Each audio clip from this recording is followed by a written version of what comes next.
को तैयार। किसान आंदोलन को लेकर सुप्रीम कोर्ट ने कहा किसानों को लोकतंत्र में प्रदर्शन का अधिकार, लेकिन इस प्रदर्शन से आम आदमी को नहीं पहुंचानी चाहिए बाधा।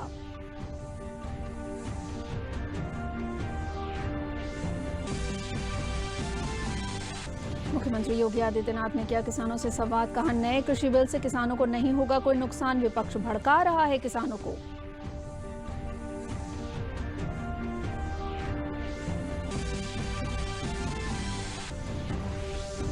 और उत्तर प्रदेश विधान परिषद के स्नातक और शिक्षक निर्वाचन क्षेत्रों से चुने गए विधायकों ने ली शपथ। इस चुनाव में विधान परिषद के चुने गए हैं 11 सदस्य। नमस्कार, मैं हूं पूजा श्रीवास्तव और अब समाचार विस्तार से। केंद्रीय कृषि एवं किसान कल्याण मंत्री नरेंद्र सिंह तोमर ने कहा है कि किसानों के हित में बनाए गए कृषि सुधार कानूनों से देश के कृषि क्षेत्र में एक नए अध्याय की शुरुआत हुई। इस कानून से देश के किसान अधिक स्वतंत्र और सशक्त बनेंगे। किसानों को लिखे अपने पत्र में तोमर ने कहा कि सबका साथ, सबका विकास, सबका विश्वास के मंत्र को आगे बढ़ाते हुए मोदी सरकार ने बिना किसी भेदभाव के सभी की सेवा करने का प्रयास किया है। उन्होंने कहा कि पिछले 6 वर्षों का इतिहास इसका साक्षी है। पत्र में कृषि मंत्री ने कहा कि बीते दिनों में अनेक राज्यों के किसान संगठनों ने इन कानूनों का समर्थन किया है। कृषि मंत्री ने खुला पत्र लिखकर किसानों को एक बार फिर आश्वासन दिया है कि तमाम आशंकाओं का हल बातचीत से होगा।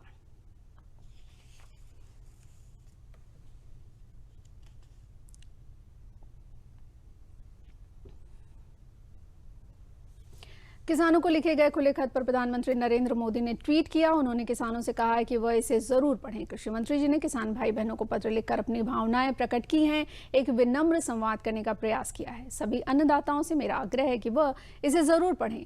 देशवासियों से भी आग्रह है कि वह इसे ज्यादा से ज्यादा लोगों तक पहुंचाएं।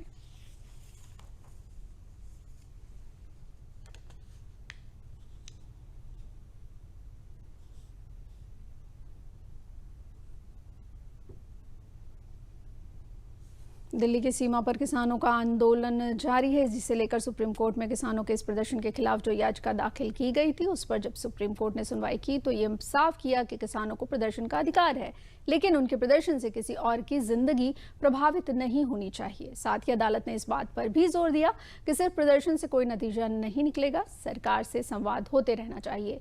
इस बीच केंद्र सरकार की ओर से भी किसानों तक सही तथ्य पहुंचाने के प्रयास जारी हैं। केंद्र सरकार के तमाम मंत्री किसानों तक सरकार की बात पहुंचाने में लगे हैं।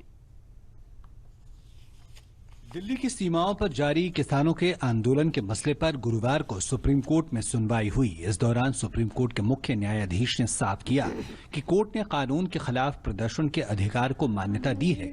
उस अधिकार में कटौती का कोई सवाल नहीं, बशर्ते वो किसी और की जिंदगी को प्रभावित न कर रहा हो। मुख्य न्यायाधीश ने कहा किसानों को प्रदर्शन का अधिकार है, उसमें कोई कटौती नहीं, लेकिन खाली प्रदर्शन से भी कोई नतीजा नहीं निकलेगा। सरकार से संवाद होता रहना चाहिए, भले ही उसके शुरुआती नतीजे नहीं निकलेंगे। इसलिए हम किसान संगठनों और सरकार के नुमाइंदों वाली कमेटी के गठन पर विचार कर रहे हैं। कमेटी दोनों पक्षों से बातचीत करेगी। जब तक वो किसी निष्कर्ष पर पहुंचती है तब तक प्रदर्शन चल सकता है, बशर्ते इससे किसी भी तरह के जान माल का नुकसान न हो। केंद्र सरकार की ओर से अटॉर्नी जनरल ने अपनी बातें रखी। उन्होंने कहा अगर किसान यूनियन वार्ता का बहिष्कार कर रही है तो फिर कमेटी के गठन से कोई मकसद हल नहीं होगा। किसान संगठनों को कमेटी से कानून के हर पहलू पर बात करनी होगी। वो सिर्फ इस बात पर अड़े हैं कि कानून वापस लिया जाए। उनके जिद की वजह से बातचीत नहीं हो पा रही है। सड़क बंद रखने से आवागमन बाधित हो रहा है। ऐसा युद्ध की स्थिति में होता है कि किसी शहर को आने वाली सड़कों को ब्लॉक कर दिया जाए। बिना मास्क के धरने पर बैठी ये भीड़ कोविड संक्रमण का खतरा बन सकती है। उधर केंद्र सरकार के तमाम मंत्री किसानों तक सरकार की बात पहुंचाने में लगे हैं। केंद्रीय कृषि मंत्री नरेंद्र सिंह तोमर ने डीडी न्यूज के कार्यक्रम किसान पंचायत के जरिए मेरठ के किसानों से बात की और उन्हें भरोसा दिलाया कि एमएसपी जारी रहेगी। उन्होंने बातचीत के जरिए मामले का हल होने की उम्मीद जताई। मैंने लोकसभा और राज्यसभा के फ्लोर पर देश भर के किसानों को आश्वस्त किया था कि एमएसपी जारी थी, एमएसपी जारी है और आने वाले कल में भी एमएसपी जारी रहेगी। देश के प्रधानमंत्री नरेंद्र मोदी जी ने भी बल देकर पूरे देश को आश्वस्त किया कि एमएसपी जारी रहेगी, इसमें किसी को कोई शंका करने की आवश्यकता नहीं है। भारत सरकार प्रधानमंत्री नरेंद्र मोदी जी के नेतृत्व में किसान के और कृषि के हितों के प्रति पूरी तरह प्रतिबद्ध है और आने वाले कल में भी वो प्रतिबद्ध बनी रहेगी। इसका विश्वास सभी किसान भाइयों को होना चाहिए। फिर भी किसी किसान को अगर ये लगता है तो ये आंदोलनकारी किसानों से बात करते हुए हम लोगों ने कहा है कि अगर कोई किसान न्यायालय का रास्ता चुनना चाहता है तो हम उस रास्ते पर भी विचार करने को तैयार हैं। बीजेपी की राज्य सरकारें भी किसानों से संवाद कर रही हैं। मध्य प्रदेश के मुख्यमंत्री शुक्रवार को 1600 करोड़ रुपए की राहत राशि 35 लाख किसानों के खातों में देंगे। वहीं यूपी के मुख्यमंत्री ने भी गुरुवार को किसानों से संवाद किया। प्रधानमंत्री जी ने तो किसान को स्वतंत्र कर दिया कि मंडी में चाहो तो मंडी में बेचो, मंडी चालू रहेगी, मंडी के बाहर बेचना मंडी के बाहर बेचो, फूड प्रोसेसर को बेचो, किसी एक्सपोर्टर को बेच दो, कोई अगर वेयर हाउस पे खरीदता तो उसको बेच दो लाइसेंस लेके, क्या दिक्कत है। जहां किसान को सही दाम मिलेगा वो खेत पे बेचेगा, वो खलिहान में बेचेगा, वो घर पे बेचेगा, वो मंडी में बेचेगा, किसी को आपत्ति क्या। यही तो लोगों को बुरा लग रहा है। जो लोग आज गुमराह कर रहे हैं उन लोगों को यही बुरा लग रहा है कि वास्तव में किसानों के लिए नई नई चीजें क्यों, लेकिन विपक्ष है कि जब कोई मुद्दा नहीं बचा तो एक झूठ को बार बार झूठ बोल करके गुमराह करने का प्रयास कर रहा है। इस बीच केंद्र सरकार ने किसानों के हित में लिए गए फैसलों पर अन्नदाता के हितों को समर्पित मोदी सरकार नामक एक लघु पुस्तिका जारी की है। इस लघु पुस्तिका को अभी हिंदी, अंग्रेजी और पंजाबी में प्रकाशित किया गया है। देश के सभी हिस्सों में इस पुस्तिका का वितरण किसानों के बीच किया जाएगा। सूचना एवं प्रसारण मंत्री प्रकाश जावड़ेकर ने कहा कि किसानों के प्रश्नों पर सरकार ने अपने नजरिए को रखा है। साथ ही उन्होंने कहा कि इस बुकलेट को लेकर लोगों में अच्छा उत्साह है। नीम कोटिंग यूरिया से लेकर फसल बीमा योजना से लेकर किसान सम्मान निधि से लेकर एमएसपी में जो कॉस्ट प्लस 50% का ऐतिहासिक फैसला किया, ये सब निर्णय उसमें है और मुझे विश्वास है ये अभी लोग बहुत ये सरकारी किताब अच्छी उसको लोग मांग रहे हैं और हम भी सब ज्यादा से ज्यादा लोगों तक पहुंचेंगे। उधर दिल्ली की सीमाओं पर किसानों का आंदोलन जारी है। किसान संगठन अब भी कृषि कानूनों को रद्द करने की मांग पर अड़े हुए हैं, जबकि केंद्र सरकार बार बार कह रही है कि वो किसानों की मांगों पर बात करने को तैयार है और कानून में जरूरी बदलाव भी करने का प्रस्ताव दे चुकी है। प्रदेश के मुख्यमंत्री योगी आदित्यनाथ ने बरेली में किसान संवाद रैली में शिरकत की। रैली में उन्होंने किसानों को कृषि बिल के फायदे गिनाए। उन्होंने कहा कि ये बिल किसी को भी किसानों की जमीन पर कब्जा करने का अधिकार नहीं देगा। बिल को लेकर किसानों को वही लोग गुमराह कर रहे हैं जो नहीं चाहते थे कि देश में राम मंदिर बने या लोगों को राम मंदिर के नाम पर लड़ाने का काम करते थे। उन्होंने कहा कि हम मंडी व्यवस्था खत्म नहीं कर रहे बल्कि मंडियों को तकनीक से जोड़ रहे हैं। प्रदेश में अभी तक 100 मंडियों को हाईटेक किया गया है। उन्होंने कहा कि प्रदेश में जल्द ही बायोफ्यूल की यूनिट लगने जा रही है, जिससे किसानों को पराली का भी उचित मूल्य मिलेगा।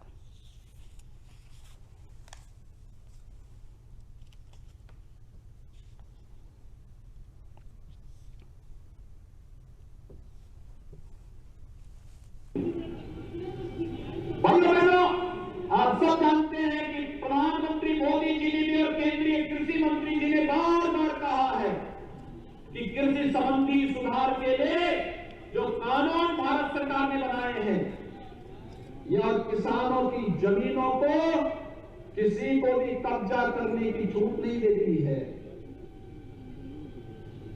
मंडी समाप्त करने की कहीं कोई व्यवस्था नहीं, मंडी तो ये चलेंगे ही, लेकिन एक निजी क्षेत्र में मंडी एक स्वस्थ प्रतिस्पर्धा को बढ़ाने के लिए प्रारंभ किया जा रहा है, जिससे किसानों को ज्यादा दाम मिल सके।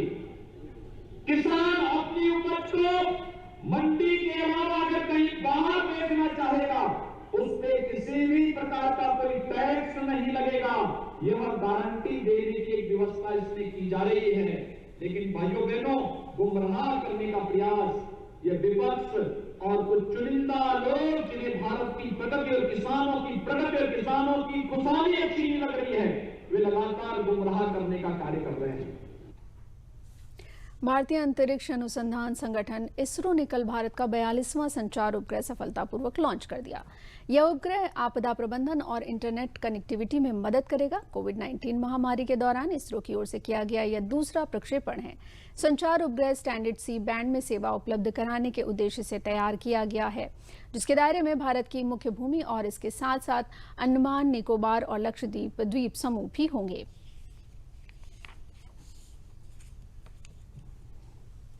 इसरो यानी भारतीय अंतरिक्ष अनुसंधान संगठन साल दर साल नए नए इतिहास रच रहा है। गुरुवार को एक और बड़ी छलांग लगाते हुए टीवी चैनलों की पिक्चर गुणवत्ता सुधारने, सरकार को टेली एजुकेशन, टेलीमेडिसिन को आगे बढ़ाने और आपदा प्रबंधन के दौरान मदद करने वाले कम्युनिकेशन सैटेलाइट CMS-1 को सफलतापूर्वक लॉन्च किया गया। उपग्रह को दोपहर 3:41 पर श्रीहरिकोटा स्थित सतीश धवन अंतरिक्ष केंद्र के दूसरे लॉन्च पैड से रवाना किया गया। प्रक्षेपण के 20 मिनट बाद उपग्रह पूर्व निर्मित भू समकालिक कक्षा में स्थानांतरित हो गया। इसरो के अध्यक्ष डॉक्टर के सिवन ने कहा कि उपग्रह बहुत अच्छी तरह से काम कर रहा है और अगले 4 दिनों में अपने निर्धारित स्लॉट पर पहुंच जाएगा। The satellite is functioning very well, and another 4 days from now, the satellite will be placed in the specified slot in geosynchronous orbit, and subsequently the satellite is going to function as the continuation of the GSAT-12 launched 11 years back. I am sure that this satellite will be doing all the functions as planned successfully. CMS-1, जिसका पूरा नाम GSAT-12R है, इसरो का 42वां communication satellite है और ये frequency spectrum के extended सी band में सेवा उपलब्ध कराएगा, जिसके दायरे में भारत की मुख्य भूमि, अंडमान निकोबार और लक्षद्वीप द्वीप समूह होंगे। CMS-1 सैटेलाइट से दूरसंचार सेवाओं में खास तौर पर सुधार होगा। ये सैटेलाइट 2011 में लॉन्च GSAT-2 टेलीकम्युनिकेशन सैटेलाइट की जगह लेगा। Chandrayaan-3 flagship program like Aditya L1 and Gaganyaan, it is activities, it is going on, and we have to have the missions at the earliest, and along with that we have that our much awaited GSLV mission and SSLV mission, like the series of missions are on hand. ISRO जिस जोश और बेहद उन्नत तकनीक के साथ एक के बाद एक सफल अभियानों को अंजाम दे रहा है, उसका लोहा आज पूरी दुनिया मान रही है। इसरो के बुलंद हौसलों और उसके अभियानों की बड़ी सफलता दर की वजह से ही कई देश अब अपने उपग्रह पृथ्वी की कक्षा में स्थापित करने के लिए। उत्तर प्रदेश विधान परिषद के स्नातक और शिक्षक निर्वाचन क्षेत्रों से चुने गए विधायकों को आज विधान परिषद के सदस्य के रूप में शपथ दिलाई गई। शपथ लेने वालों में भारतीय जनता पार्टी के लखनऊ खंड स्नातक इंजीनियर अवनीश कुमार सिंह, आगरा खंड स्नातक डॉक्टर मानवेंद्र प्रताप सिंह, मेरठ खंड स्नातक दिनेश कुमार गोयल को शपथ दिलाई गई। इनके साथ ही बरेली मुरादाबाद खंड शिक्षक डॉक्टर हरि सिंह ढिल्लो, लखनऊ खंड शिक्षक उमेश द्विवेदी, गोरखपुर फैजाबाद खंड शिक्षक से ध्रुव कुमार त्रिपाठी, मेरठ खंड शिक्षक श्रीचंद शर्मा और आगरा खंड शिक्षक डॉक्टर आकाश अग्रवाल को शपथ दिलाई गई। विधानसभा के तिलक हॉल में आयोजित शपथ ग्रहण समारोह में मुख्यमंत्री योगी आदित्यनाथ, संसदीय कार्य मंत्री सुरेश खन्ना, उप मुख्यमंत्री दिनेश शर्मा सहित कई गणमान्य लोग उपस्थित रहे। इनके अलावा कल समाजवादी पार्टी के चुने गए प्रत्याशियों को शपथ दिलाई गई थी, जिनमें आशुतोष सिन्हा, मान सिंह यादव और लाल बिहारी यादव को शपथ दिलाई गई थी।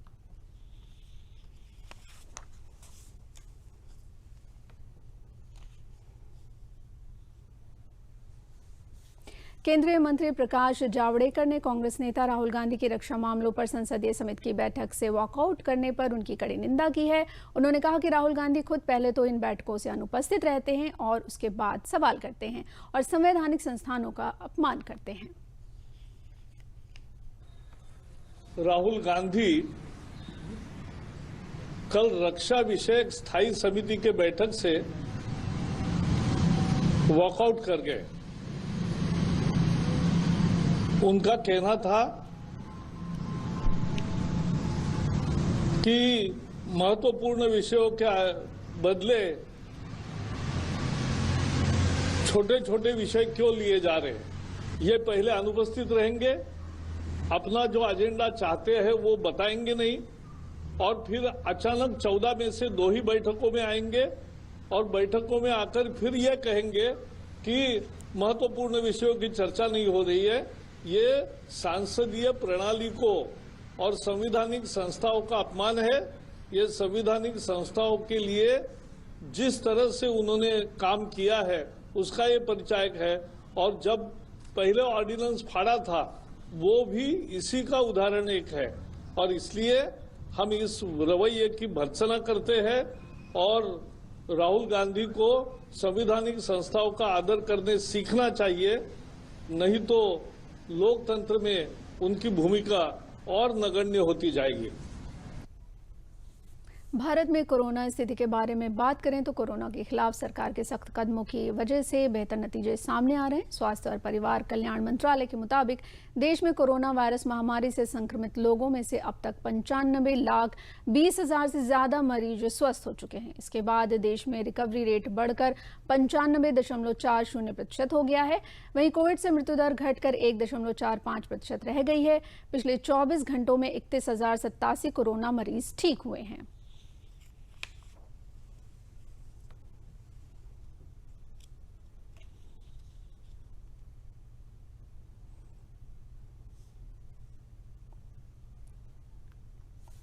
कोरोना और सामान्य टीकाकरण के नियमों में खासा फर्क होगा। प्रत्येक वैक्सीन सेंटर पर 3 कमरे आरक्षित होंगे। स्वास्थ्य विभाग के अधिकारियों के मुताबिक टीकाकरण में करीब 55 मिनट लगने का अनुमान है। पहले कमरे में वैक्सीन लगवाने वाले का बुखार, ब्लड प्रेशर व स्वास्थ्य संबंधित जानकारी ली जाएगी।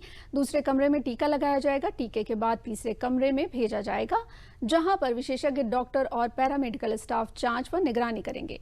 इस बीच राजधानी लखनऊ में 235 नए संक्रमित मरीजों का पता चला है। कोरोना वैक्सीन को लेकर स्वास्थ्य विभाग रिएक्शन से बचाव तक के पुख्ता इंतजाम किए जा रहे हैं। राजधानी में कोरोना वैक्सीन को लेकर प्रशिक्षण शुरू किया गया है। राजधानी 10 बड़े अस्पताल के लोगों को प्रशिक्षण देगा।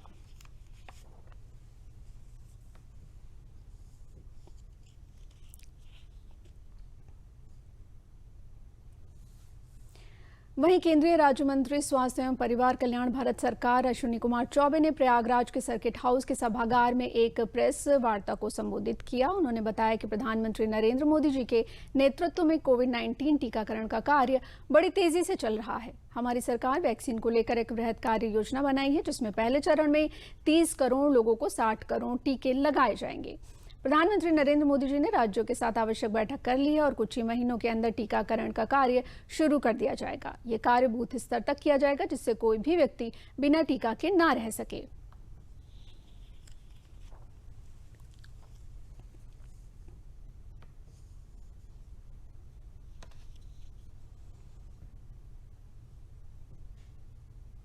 वैक्सीन के लिए जो एक कोल्ड चेनल बनना चाहिए उसकी तैयारी कर लिया। सभी राज्यों से वो व्यवस्था बन करके आ रही है और देश भर में लगभग 29,000 कोल्ड चेन हैं हमारे, उसके लिए भी तैयार हो रही है। साथ साथ हमारी जो व्यवस्था है, हम 30 करोड़ लोगों के लिए पहली बार 60 करोड़ डोज कंपनियों से खरीद रहे हैं। 4 कंपनी इसमें आगे हैं, उन्होंने आवेदन दिया है। उत्तर प्रदेश सरकार ने बहुत बेहतर योजना बनाई है और हमारे श्री जोगी जी की सरकार ने हर प्रकार से सारी चीज़ें पहले भी कोविड में अच्छे काम किए और आज भी वो डिस्ट्रीब्यूशन के लिए चिंतित हैं।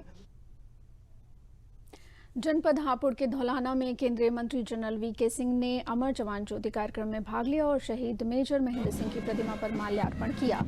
केंद्रीय मंत्री ने शहीद की प्रतिमा पर माल्यार्पण कर उन्हें याद किया। इसके साथ ही केंद्रीय राज्य मंत्री ने स्वर्णिम विजय मशाल यात्रा में भी भाग लिया, जो हापुड़ से चलकर सपनावत में समाप्त हुई। स्वर्णिम विजय मशाल को लेकर आर्मी के जवानों ने केंद्रीय मंत्री जनरल वीके सिंह के साथ मिलकर शहीदों को श्रद्धांजलि अर्पित की। वहीं जनरल वीके सिंह ने कहा कि शहीद किसी जाति या धर्म का नहीं होता, वो सिर्फ भारतीय होता है।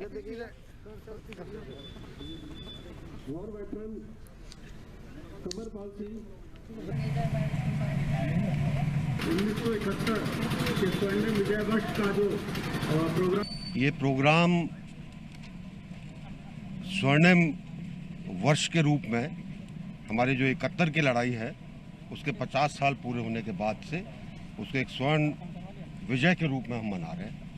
और इसके अंदर जो आप मशाल देख रहे हैं ये नई दिल्ली के युद्ध स्मारक से चली थी और पूरे उत्तर भारत के अंदर घूमेगी और पूरे उत्तर भारत में होते हुए आखिर के अंदर ये सियाचिन तक पहुंचेगी। तो इसमें कोशिश ये कर रहे हैं कि सब लोगों को युद्ध के बारे में पता चले, अपनी विजय के बारे में पता चले और लोगों को प्रेरणा मिले कि जो काम 50 साल पहले हुआ है उससे और अच्छा काम हम आगे कर सकें।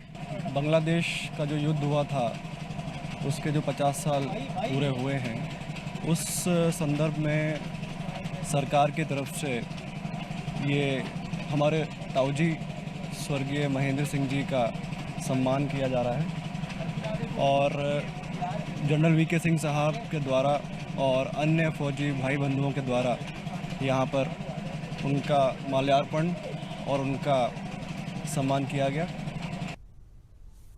सिद्धार्थनगर जिले के लोहिया कला भवन में आज एडिप योजना के तहत दिव्यांगजनों व वायुश्री योजना के तहत वृद्धजनों को सहायक उपकरण वितरित किए गए, जिसका शुभारंभ केंद्र सरकार के मंत्री थावरचंद गहलोत ने वीडियो वर्चुअल मोड के माध्यम से किया। इस दौरान 2100 लाभार्थियों को विभिन्न प्रकार के उपयोगी सहायक उपकरण वितरित किए गए, जिसमें मोटराइज्ड ट्राईसाइकिल, कृत्रिम दांत, बैसाखी आदि वितरित की गई, जिससे दिव्यांगजनों को मुख्यधारा में लाया जा सके। इसके लिए क्षेत्रीय सांसद जगदम्बिका पाल ने अपनी बची निधि से 12 लाख से अधिक धनराशि दी है। इस दौरान उपयोगी सहायक उपकरण पाकर दिव्यांगजनों के चेहरे खिल गए। उन्होंने बताया कि इसे पाकर वो बेहद खुश हैं, इससे उनकी बहुत बड़ी समस्या खत्म हो गई। अब हम अपने विभिन्न प्रकार के कामों को खुद कर सकेंगे। वहीं जिले की एक दिव्यांग महिला को दिव्यांगजनों के लिए उत्कृष्ट कार्य करने के लिए राज्य स्तरीय प्रमाण पत्र दिया गया।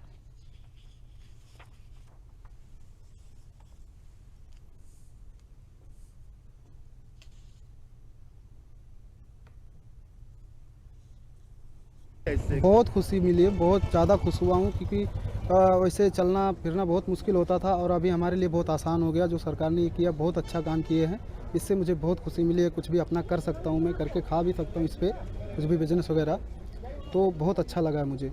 मैंने समाज के प्रति सेवा भाव से कार्य किया है। मैंने दिव्यांगों के साथ साथ बुजुर्गों का और जो दिव्यांग असहाय अनाथ ऐसे जो हैं उनको मैंने सेवा किया है, उनका मैंने सेवा किया। जैसे कि दिव्यांग बच्चों के लिए मैंने उनको जागरूक किया कि आप अपने आप को समाज में छिपाने का कार्य ना करें। आप एक विकलांग हैं, उस मतलब दिव्यांग हैं, आप अपने आप को विकलांग ना समझे कि मैं बेकार हूँ, मैं अपने आप को समाज में छिपाऊँ कि भगवान ने मुझे ऐसे कर दिया, मैं कैसे समाज में जाऊँ। आप एक दिव्यांग के रूप में बाहर निकल के आइए, क्योंकि न संघर्ष ना तकलीफ है, फिर क्या मजा है जीने में। ये तूफान भी थम जाएगा जब लक्ष्य रहेगा सीने में। और आपके अंदर जो भी कला है उसको निखारिए और समाज को दिखाइए कि मैं किसी से कम नहीं हूँ।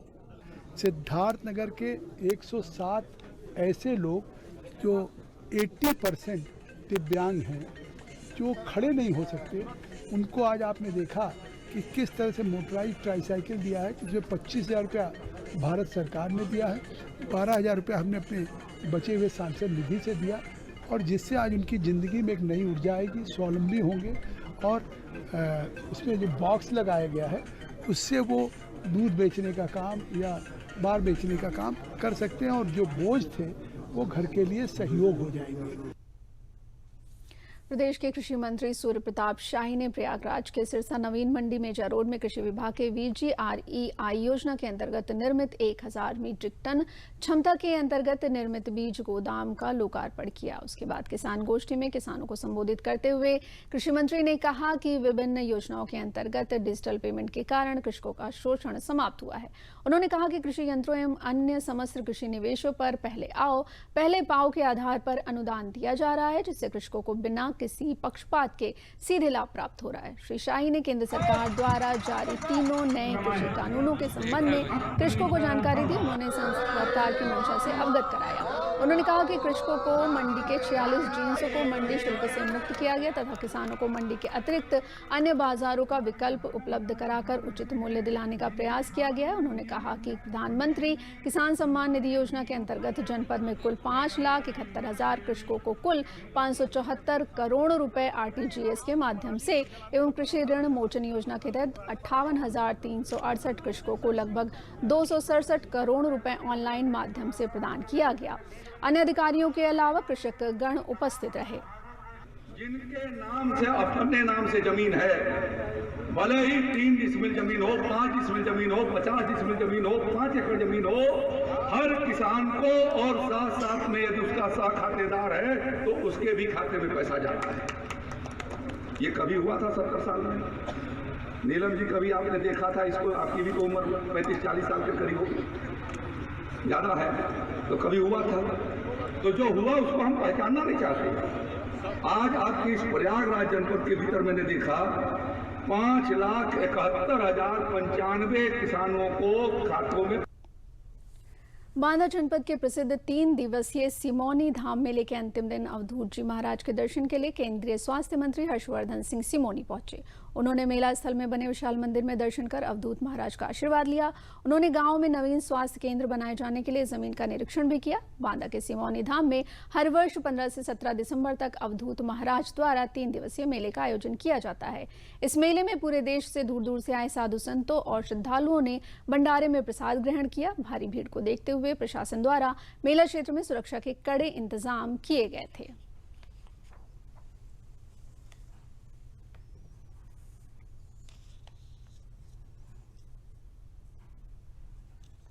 ये मेला 15 दिसंबर से लेकर के 17 दिसंबर तक 3 दिन का ये मेला होता है और 3 दिन तक ये मेला अनवरत रहता है। प्रशासन की तरफ से सुरक्षा व्यवस्था के नाम में सारी जिम्मेदारियों का निर्वहन अधिकारी और कर्मचारी कर रहे हैं। साफ सफाई भी अच्छी है।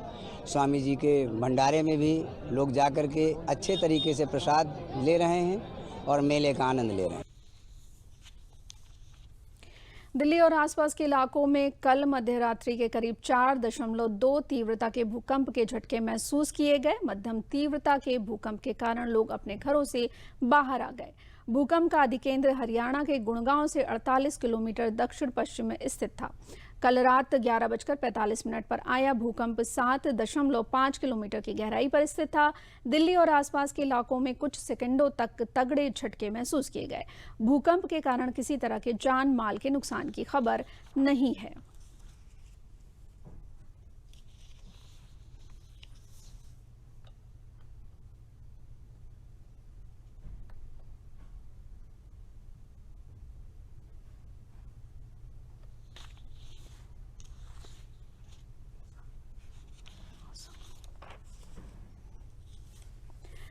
पहाड़ों से आ रही बर्फीली हवाओं का असर मैदानी इलाकों में पड़ना शुरू हो गया है। राजधानी लखनऊ में पारा तेजी से गिरा है, गलन बढ़ गई है। न्यूनतम तापमान 8 डिग्री से कम यानी 7.8 जो कि सामान्य से 1 डिग्री कम है। लोगों को ज्यादा गर्म कपड़े पहनने पर मजबूर होना पड़ा है। दिन में तेज धूप के बावजूद लोगों को ठंड से राहत नहीं मिली। अधिकतम तापमान 20.6 डिग्री तक पहुंच गया जो कि सामान्य से 4 डिग्री कम है। मौसम विभाग के विशेषज्ञ के मुताबिक इसमें अभी और गिरावट आएगी। पहाड़ों पर हुई बर्फबारी के चलते मैदानी इलाकों में भी इसका असर दिखाई देगा। अगले कुछ दिनों में न्यूनतम तापमान सामान्य से 4 डिग्री तक कम हो सकता है। गुरुवार को तेज हवाओं के बावजूद अधिकतम तापमान 23 डिग्री से कम होकर 20.6 डिग्री तक पहुंच गया।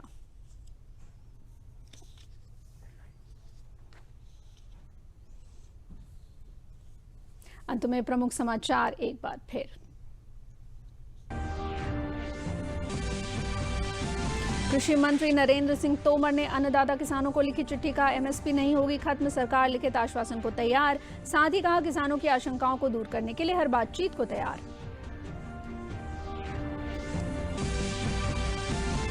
किसान आंदोलन को लेकर सुप्रीम कोर्ट ने कहा किसानों को लोकतंत्र में प्रदर्शन का अधिकार, लेकिन इस प्रदर्शन से आम आदमी को नहीं पहुंचनी चाहिए बाधा।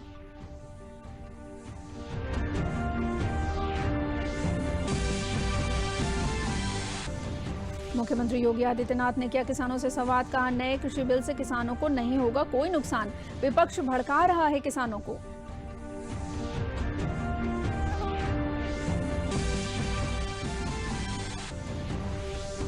और उत्तर प्रदेश विधान परिषद के स्नातक और शिक्षक निर्वाचन क्षेत्रों से चुने गए विधायकों ने ली शपथ। इस चुनाव में विधान परिषद के चुने गए हैं 11 सदस्य। इसके साथ समाचार समाप्त हुए। नमस्कार।